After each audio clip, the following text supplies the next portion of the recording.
చేపలు గొర్రెల పంపిణీ పథకాల్లో ఆర్థిక లావాదేవీలపై విజిలెన్స్ ఎన్ఫోర్స్మెంట్ విచారణకు ఆదేశించింది రాష్ట్ర సర్కార్. 3 నెలల్లో ఏసీబీకి రిపోర్ట్ ఇవ్వాలని చెప్పారు సీఎం రేవంత్.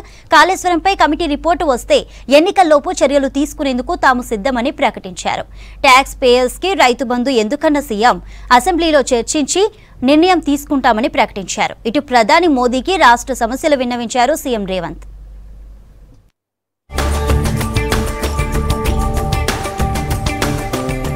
చేపలు గొర్రెల పంపిణీ పథకాల్లో లావాదేవీలపై విజిలెన్స్ ఎన్ఫోర్స్మెంట్ విచారణ చేయాలని అధికారుల్ని ఆదేశించారు సీఎం రేవంత్. సెక్రటేరియట్లో పశు సంవర్ధక శాఖ, డైరీ డెవలప్మెంట్, మత్స్యశాఖ అధికారులతో ముఖ్యమంత్రి భేటీ అయ్యారు. చేపలు గొర్రెలు పంపిణీ స్కీమ్లు మొదలైనప్పటి నుంచి జరిగిన లావాదేవీలపై పూర్తిస్థాయి విచారణకు ఆదేశించారు. విజిలెన్స్ ఎన్ఫోర్స్మెంట్ ప్రాథమిక నివేదికను 3 నెలల్లో ఏసీబీకి అందించాలని అధికారులకు సూచించారు సీఎం. రాష్ట్ర పర్యటనకు వచ్చిన ప్రధాని మోదీకి ముఖ్యమంత్రి రేవంత్ పలు సమస్యలపై వినతిపత్రం అందించారు. ఎన్టీపీసీలో 4000 మెగావాట్ల విద్యుత్ ఉత్పత్తి సామర్థ్యం ఉంటే గత ప్రభుత్వం 1600 మెగావాట్లు మాత్రమే సాధించిందని, మిగిలిన 2400 మెగావాట్ల ఉత్పత్తికి కేంద్ర ప్రభుత్వం సహకరించాలని కోరారు. హైదరాబాద్ మెట్రో విస్తరణతో పాటు మూసీ ప్రక్షాళన, రివర్ ఫ్రంట్ అభివృద్ధికి సహకరించాలని మోదీని కోరారు. తుమ్మిడిహెట్టి ఎత్తిపోతల ప్రాజెక్టు నిర్మాణానికి రాష్ట్ర ప్రభుత్వం సిద్ధంగా ఉందని, భూసేకరణ, నీటి వాటాల విషయంలో మహారాష్ట్ర ప్రభుత్వాన్ని ఒప్పించేలా ప్రధాని జోక్యం చేసుకోవాలని అన్నారు. హైదరాబాద్ శ్రీశైలం జాతీయ రహదారిపై అమరాబాద్ ఫారెస్ట్ ఏరియా మీదుగా ఎలివేటెడ్ కారిడార్ నిర్మాణానికి సహకరించాలన్నారు సీఎం. రాష్ట్రంలో 100% ఇంటింటికి నల్లా నీటిని అందించేందుకు కేంద్ర ప్రభుత్వం ఆర్థిక సాయం అందించాలన్నారు సీఎం. పెరిగిన జిల్లాల సంఖ్య, పోలీస్ కమిషనరేట్ల సంఖ్యకు అనుగుణంగా ఐపీఎస్ క్యాడర్ రివ్యూ చేయాలన్నారు. హైదరాబాద్ రామగుండం, హైదరాబాద్ నాగ్పూర్ రహదారిపై రక్షణ శాఖ భూముల మీదుగా ఎలివేటెడ్ కారిడార్ల నిర్మాణానికి అనుమతి ఇచ్చినందుకు కేంద్ర ప్రభుత్వానికి ధన్యవాదాలు తెలిపారు సీఎం. వీటితో పాటు కారిడార్ల నిర్మాణానికి కంటోన్మెంట్ ఏరియాలో 178 ఎకరాలు, 10 టీఎంసీల కేశవాపురం రిజర్వాయర్ నిర్మాణానికి పొన్నాల గ్రామ సమీపంలోని 1350 ఎకరాల మిలిటరీ డైరీ ఫార్మ్ ల్యాండ్స్ రాష్ట్రానికి బదిలీ చేయాలని కోరారు. ఈ నెల 7న కాంగ్రెస్ ఎంపీ అభ్యర్థుల ప్రకటన ఉంటుందని చెప్పారు సీఎం రేవంత్. స్క్రీనింగ్ కమిటీకి లిస్టు పంపామని చెప్పారు. చిట్చాట్లో ఆసక్తికర వ్యాఖ్యలు చేశారు రేవంత్. తన కుటుంబం నుంచి ఎవరూ రాజకీయాల్లోకి రారన్నారు.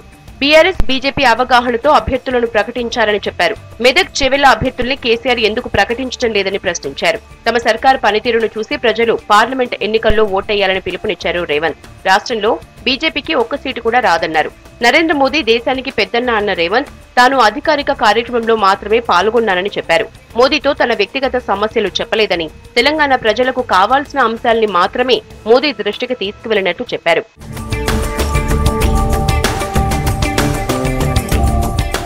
కాంగ్రెస్ అధికారంలోకి వచ్చాక 2.5 కోట్ల ఇసుక ఆదాయం పెరిగిందని చెప్పారు రేవంత్. సీఎంఆర్ఎఫ్ నిధుల అవకతవకలపై ఇంటర్నల్ విచారణ జరుగుతోందని చెప్పారు. తమ పరిపాలన రెఫరెండంగా ఎన్నికలకు వెళ్తామన్నారు. ట్యాక్స్ పేయర్స్ కి రైతు బంధు ఎందుకన్న సీఎం అసెంబ్లీలో చర్చించి నిర్ణయం తీసుకుంటామని చెప్పారు. ఇతర పార్టీ ఎమ్మెల్యేలు తనను కలవటంలో ఎలాంటి రాజకీయ ప్రయోజనం లేదన్నారు. కాళేశ్వరంపై 4 వారాల్లో రిపోర్ట్ ఇస్తే ఎన్నికల లోపు చర్యలు తీసుకునేందుకు తాము సిద్ధమన్నారు. అసెంబ్లీకి రాని నేత ప్రతిపక్ష నేత ఎలా అవుతారని చిట్చాట్లో ప్రశ్నించారు రేవంత్.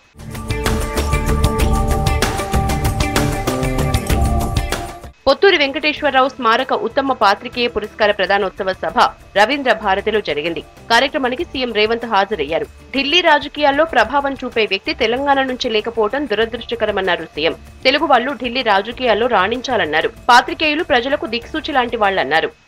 ప్రజల యొక్క సమస్యల్ని లేవనెత్తి వాటిని పరిష్కరించడానికి చేసే ప్రయత్నం ఒక జర్నలిజంలోనే అవకాశం ఉంటుంది. పరిశోధనాత్మక జర్నలిజం వల్ల రాష్ట్ర కేంద్ర ప్రభుత్వాలు కూలిన సందర్భాలు కానీ, పెద్ద నాయకులను చెప్పబడే వాళ్ళ మీద చర్యలకు అవకాశం కూడా జర్నలిస్టుల ద్వారానే జరిగింది. ముఖ్యంగా మన తెలుగు వాళ్ళ ప్రభావం జాతీయ స్థాయిలో తగ్గుతూ వస్తుంది. ఇది మనకు పొంచి ఉన్న ప్రమాదము. అది రాజకీయంలో కావచ్చు, పాత్రికేయుల యొక్క సంపాదకీయంలో కావచ్చు, తెలుగు ప్రజల యొక్క గౌరవాన్ని పెంపొందించే వాళ్ళు తగ్గుతూ వస్తున్నారు. ఇది పరిగణలోకి తీసుకొని మనందరం కూడా ముందు జాగ్రత్తగా మేల్కొని ఆ దిశగా ప్రయాణించాల్సిన అవసరం ఉంది. ప్రధాని మోదీని కలిశారు మంత్రులు కోమటిరెడ్డి వెంకటరెడ్డి, కొండా సురేఖ. రాష్ట్రంలో పెండింగ్ ప్రాజెక్టులపై ప్రధానికి విన్నవించారు. రీజనల్ రింగ్ రోడ్లోని ఉత్తర భాగంలో సంగారెడ్డి, తూప్రాన్, చౌటుప్పల్ జాతీయ రహదారి 161AA గుర్తించడంతో పాటు వికసిత భారత్ 2047 పథకం కింద గుర్తించాలని కోరారు. విజయవాడ హైవేను 6 లైన్లుగా మార్చాలని విజ్ఞప్తి చేశారు. 16 రాష్ట్ర రహదారుల్ని జాతీయ రహదారులుగా గుర్తించాలని కోరారు మంత్రులు.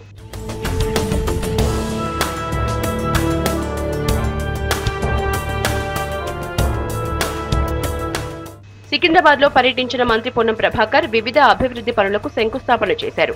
కంటోన్మెంట్ లోని చాకలి ఐలమ్మ విగ్రహానికి పూలమాల వేసిన మంత్రి పొన్నం ఆ తర్వాత మడ్ఫోర్ట్ ధోబీఘాట్ ఫేజ్ 2లో మెడర్న్ మెకనైజ్డ్ లాండ్రీ యూనిట్ ని ప్రారంభించారు. సిక్ విలేజ్ లో గృహజ్యోతి కార్యక్రమాన్ని ప్రారంభించారు. విద్యుత్ జీరో బిల్లుల్ని లబ్ధిదారులకు అందించారు. బొల్లారంలోని డైట్ కాలేజ్ అడ్మినిస్ట్రేషన్ బ్లాక్ ని ప్రారంభించారు. ఈ కార్యక్రమంలో ఎంపీ అనిల్ కుమార్ తో పాటు జిల్లా కలెక్టర్ పాల్గొన్నారు. ఖమ్మం జిల్లాలో పర్యటించిన మంత్రి పొంగులేటి శ్రీనివాస్ రెడ్డి పలు అభివృద్ధి కార్యక్రమాలకు శంకుస్థాపన చేశారు. నేలకొండపల్లి మండలంలోని ప్రముఖ పర్యాటక క్షేత్రం బౌద్ధ స్తూపాన్ని సందర్శించారు పొంగులేటి. పర్యాటక కేంద్రంగా తీర్చిదిద్దేందుకు అన్ని చర్యలు తీసుకుంటామని హామీ ఇచ్చారు. నేలకొండపల్లిలో 12 కోట్ల వ్యయంతో డిగ్రీ కాలేజ్ అదనపు గదులు ప్రారంభించారు. తిరుమలాపురంలో 20 లక్షలతో నిర్మించిన పంచాయతీ భవనాన్ని పొంగులేటి ప్రారంభించారు. ముఖ్యమంత్రి రేవంత్ ని కలిశారు చేవెళ్ల బీఆర్ఎస్ ఎమ్మెల్యే కాళీ యాదయ్య. సెక్రటేరియట్ కు వచ్చిన కాళీ యాదయ్య పొన్నం ప్రభాకర్ తో కలిసి రేవంత్ ని మర్యాదపూర్వకంగా కలిశారు.